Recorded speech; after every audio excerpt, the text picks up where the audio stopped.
Bienvenidos y bienvenidas a Dislocar la Historia, un podcast dirigido por Santiago Moreno que propone una mirada crítica, rigurosa y comprometida con las múltiples formas de comprender el pasado de nuestra América.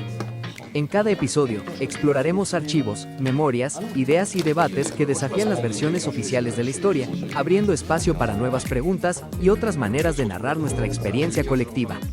Este primer episodio, titulado El derecho a narrarnos, de Dislocar la Historia, basado en el libro Prolegómenos para el discernimiento latinoamericano, tomo 2, Historiografía, publicado por Ediciones A89, invita a reflexionar sobre los modos en que se ha escrito la historia latinoamericana y sobre la necesidad de recuperar perspectivas críticas que permitan comprender nuestro presente desde una mirada propia. Imagina que entras a un archivo, cualquiera. Ese olor a papel viejo, a tiempo detenido. Sobre la mesa hay un documento que nadie ha leído en décadas, quizás en siglos. Lo tomas con cuidado y antes de que te pongas a analizarlo, antes de que la razón haga su trabajo, sientes algo parecido al vértigo. Porque ese papel lo tocaron manos que ya no existen. Las palabras que contiene las pensó alguien en un presente que hoy es pasado. Un pasado que no vuelve. Y tu manera de leerlo, deformada por todo lo que sabes, por todo lo que esperas, por todo lo que eres, resulta ser el único puente que hay entre ese mundo y el tuyo. Esa escena, la de alguien frente al documento, la del presente frente al pasado, es el punto de partida de todo lo que vamos a conversar aquí. Soy Santiago Moreno y voy a acompañarles en cada episodio. Mi trabajo aquí es el de pensar un libro en voz alta. Lo abro por dentro y trato de que sus ideas más densas lleguen sin perder el filo. El libro que nos va a guiar es Prolegómenos para el discernimiento latinoamericano, del historiador Jorge Retamal Hidalgo. Y en esta primera temporada entraremos en su tomo 2, el que está dedicado a la historiografía, a la historia de cómo se ha escrito la historia de este continente. El episodio de hoy se titula El derecho a narrarnos. Es la puerta de entrada a todo el recorrido. La pregunta que deja instalada este libro va a rondar toda la temporada. ¿Puede América Latina contarse a sí misma sin repetir, en su propia manera de entenderse, las jerarquías y los silencios que le impusieron desde afuera? Vamos a llegar ahí, paso a paso. Empecemos.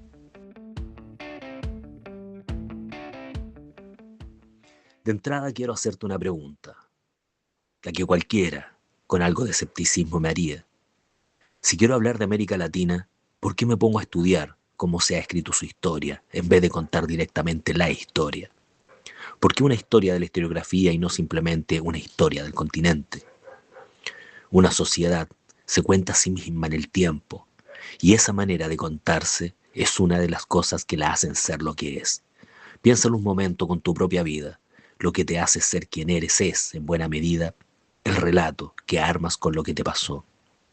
El orden que le das a los hechos, el sentido que encuentras en ellos. El filósofo francés Paul Ricoeur lo decía para las personas como también para los pueblos. Nuestra identidad se teje en ese cruce entre la vida que vivimos y la vida que narramos. Con América Latina ocurre lo mismo, a gran escala. El continente existe como región, como proyecto, como identidad, porque ha sido contado de ciertas maneras, porque algunas veces tuvieron acceso a los instrumentos del relato, la escritura, la imprenta, el archivo, la universidad, y otras fueron calladas una y otra vez.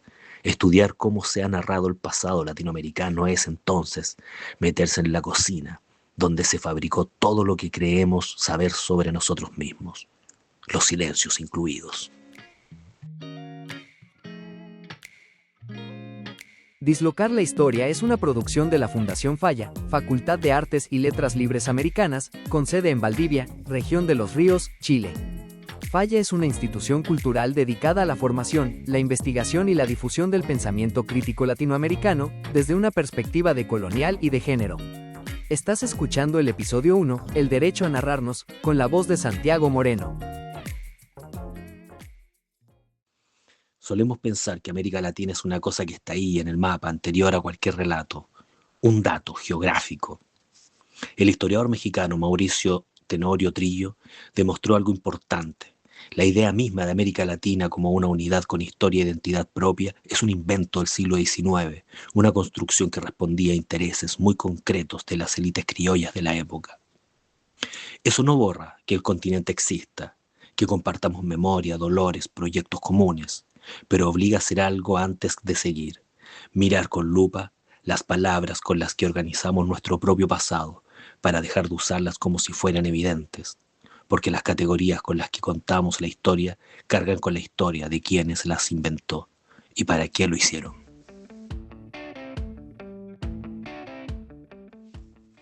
Esas categorías, además de describir el mundo, en parte lo fabrican.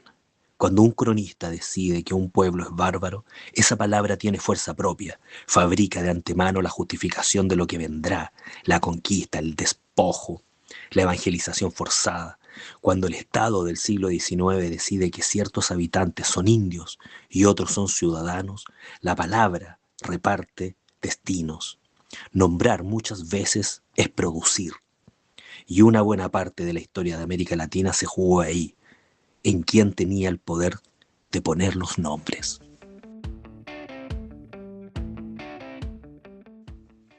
Durante siglos a América Latina la contaron desde fuera, la contaron los conquistadores, la contaron los cronistas coloniales, la contaron los viajeros ilustrados del siglo XVIII, los naturalistas del XIX, que venían a clasificar las plantas y también personas, los académicos del norte global del mundo en el siglo XX. El continente fue durante mucho tiempo un objeto que otros describían, y la historia que cuenta este libro es, en buena parte, la historia de una larga lucha, la de un continente por reclamar el derecho a contarse a sí mismo, por dejar de ser objeto y llegar a ser autor de su propio relato. Una lucha con resultados desiguales, con avances y retrocesos, pero terca, persistente, que dura ya 5 siglos. Ahora bien, para contar el pasado hace falta materia prima, documentos, papeles, registros, el archivo. Y aquí quiero detenerme porque solemos imaginar el archivo como una bodega neutral, donde el pasado se guarda tal como fue.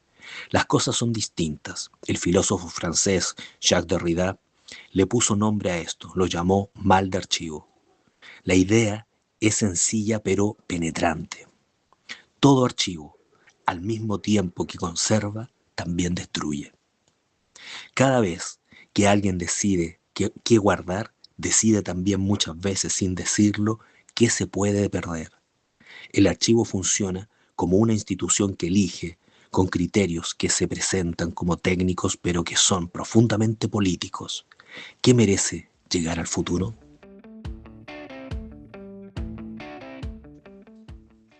Y fíjate en el problema que arrastra la historiografía latinoamericana desde su origen.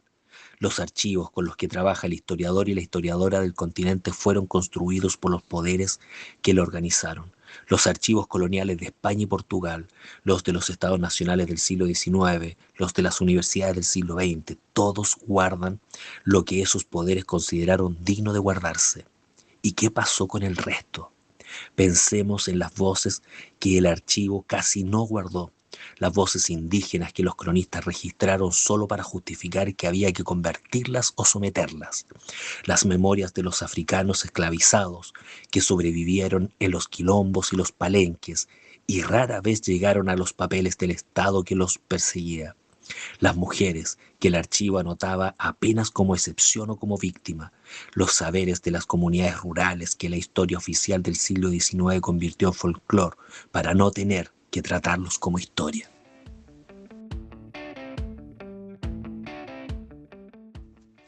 Todos esos silencios son el objeto más exigente de este trabajo. El desafío tiene dos caras que hay que someter juntas.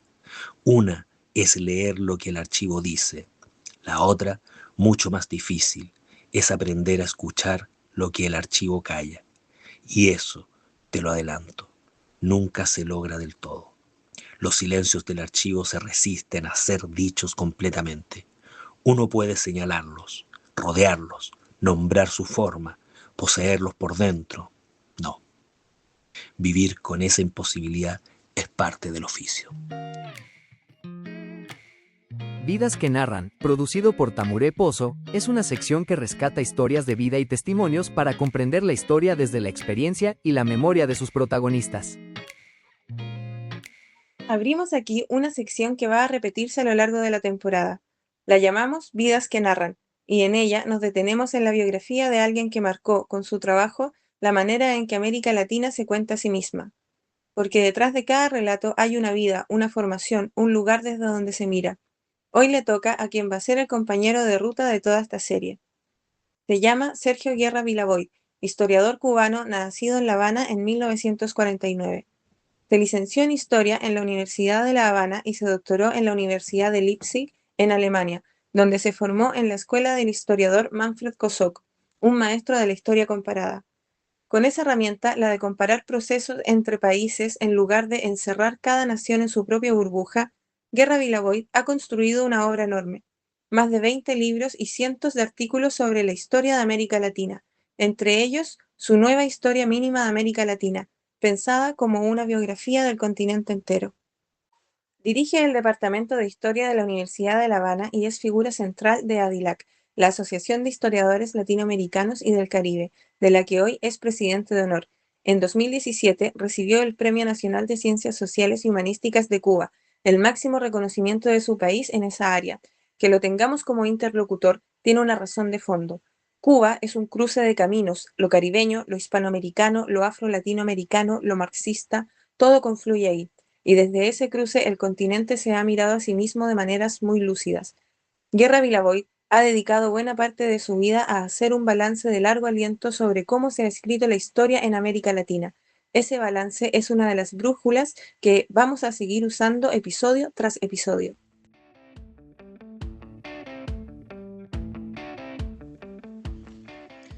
Con esa vida sobre la mesa llegamos al punto más importante de todo el capítulo. No existe una mirada sobre la historia que venga de ninguna parte. El filósofo colombiano Santiago Castro Gómez le puso nombre preciso a la ilusión contraria. La llamó la ibris del punto cero. Es la pretensión de mirar el mundo desde un lugar que no es ningún lugar, desde arriba, como si uno pudiera hablar sin cuerpo, sin historia, sin intereses. La ciencia moderna se contó a sí misma esa fantasía durante siglos y se la creyó. El autor de este libro renuncia a ese punto cero y lo dice con todas sus letras. Escribe desde Valdivia, en el sur de Chile, el sur del sur si quieres, el sur del continente y todavía el sur del propio sur global. Escribe como historiador latinoamericano, con la formación del especialista y con la pasión de quien pertenece a una región que aún no ha encontrado su forma definitiva. ¿Y cuál es el antídoto contra la fantasía del punto cero? Decir con claridad desde dónde uno mira. A eso lo llamaremos reflexividad. Y es una de las apuestas de este proyecto, mostrar el lugar desde donde se habla, en lugar de esconderlo detrás de una falsa neutralidad. Por eso importa que Sergio Guerra Vilaboy, el historiador cubano que acabamos de presentar, sea también un amigo del autor. Ese dato, el propio autor lo pone sobre la mesa, en vez de disimularlo, porque también eso forma parte de decir desde dónde uno habla. Termino con la palabra que da sentido a todo esto, discernimiento, que quiere decir separar, distinguir. Discernir es ver con claridad qué es una cosa, con qué se hizo, en qué condiciones, a qué costo, antes de atreverse a decir qué debería ser. Es sobre todo un acto de responsabilidad, el de quien sabe que el conocimiento que produce tiene efectos reales sobre el mundo que intenta comprender. Y aquí se entiende por qué este podcast se llama Dislocar la Historia. Dislocar es sacar algo de su sitio, correrlo del lugar donde parecía calzar con naturalidad. Contar el pasado de América Latina con lucidez exige exactamente eso. Correr de su sitio los relatos que el poder instaló como si fueran obvios. Correr de su sitio la fantasía de que existe un punto de vista sin lugar. Correr de su sitio los silencios que el archivo nos dejó como herencia. Y esa operación arranca con la pregunta que va a rondar todos los episodios que vienen. ¿Puede América Latina contarse a sí misma sin repetir en su propia forma de entenderse las mismas jerarquías y los mismos silencios que le impusieron desde afuera? Nadie tiene todavía la respuesta, pero sabemos por dónde se empieza a buscarla, por entender cómo nos hemos contado hasta ahora, con qué instrumentos, desde qué lugares, con cuántos silencios y cuántas voces rescatadas a pesar de todo. De eso va esta historia. Esto fue el primer episodio de Dislocar la Historia. Soy Santiago Moreno y les agradezco habernos acompañado. En el próximo capítulo nos vamos al comienzo mismo de esta larga lucha, a preguntarnos dónde empieza la historia de América Latina. Nos escuchamos entonces. Este programa se financia gracias a las donaciones de quienes lo siguen. Si quieres aportar para que sigamos produciendo cada episodio, en la descripción vas a encontrar los datos para donar. Cada aporte, del tamaño que sea, sostiene este trabajo. Si quieres participar, escríbenos por WhatsApp al +56 98385 9331. Leemos todo lo que llega. Dislocar la Historia es una producción de la Fundación Falla y Ediciones A89. Búscanos en nuestras redes sociales para enterarte de cada nuevo episodio y de las actividades de la Fundación. Hasta la próxima.